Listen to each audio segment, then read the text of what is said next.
您好，我是红红，欢迎来到我的频道。今天我们要先跟大家来聊聊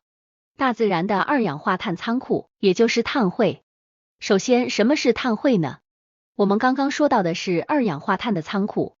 其实用这几个字来定义是最好的，因为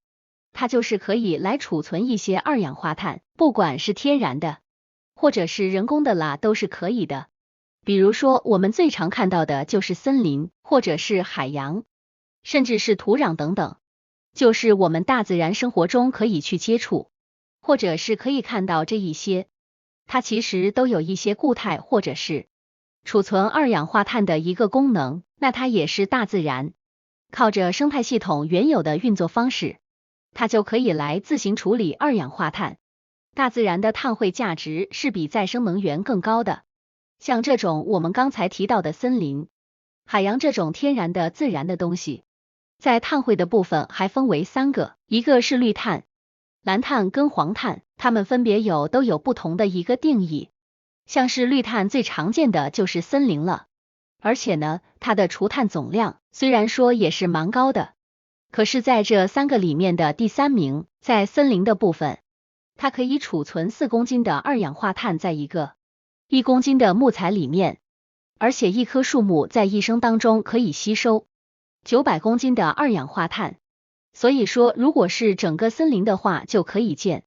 这是一个非常庞大的数字，所以它的吸碳效率基本上来说是最好的。那么如果说要去丈量，要把它量化的话，也相对来说是比较普通，相对简单一点，是跟蓝碳还有黄碳相比的话，那么取得碳权的难易度相对来说也是比较难的，因为它是可能有一些在森林的部分，它可能不是很多人可以持有的一种土地，那它在比较容易取得的碳权仓库，它可能会采取像是新植造林等等。再来呢是蓝碳的部分，蓝碳就很好可以想象了，就是海洋，还有包含像是红树林、湿地跟深海底泥等等，它的碳储存量是第1名，所以说不要小看蓝碳。可是我们都知道，像是这种海洋的部分，它实在是太难去丈量了，去量化了，所以说它要取得碳权的容易度也非常难。可是我们刚刚所提到的一个红树林，大家都知道台湾有红树林的这一个，譬如说保育的地方，那很多人都好奇说，红树林这个部分它会很难去取得，会很难去丈量这个碳权的难易度吗？原因是什么？因为红树林的确其实像是在潮间带，可以看到就这个潮间带的作物。不过呢，因为它其实在这个潮间带上，红树林都是多属于国家的。不过呢，因为红树林它其实碳储存量非常高的，也是蓝碳中最高的，像是它每公顷就可以储存1023公吨。是超越全球主要的森林的碳储存量，但是呢，因为整个海洋它的蓝碳啊，就是海洋都就是没有办法去盖住它，二氧化碳是可以自由的流动的，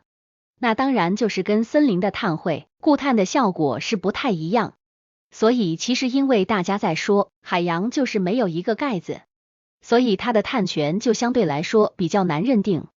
就是比绿碳来说还没有办法去计算跟丈量它到底可以储存了多少的碳。那另外一个就是黄碳，黄碳就是我们的土壤包括像是草原啊、永冻土，还有农田、农地还有都市广这一块，都是属于黄碳的部分，也很高，只不过它的吸碳效率相对来说比较低，它其实比较不足，因为它其实包含很多的面向，那对于这一块的话，其实还没有这么多的找到很多的方法去做一个固态效果。不管是绿碳、蓝碳、黄碳，它有一个很重要意义，就是它帮我们去界定了碳汇这件事情。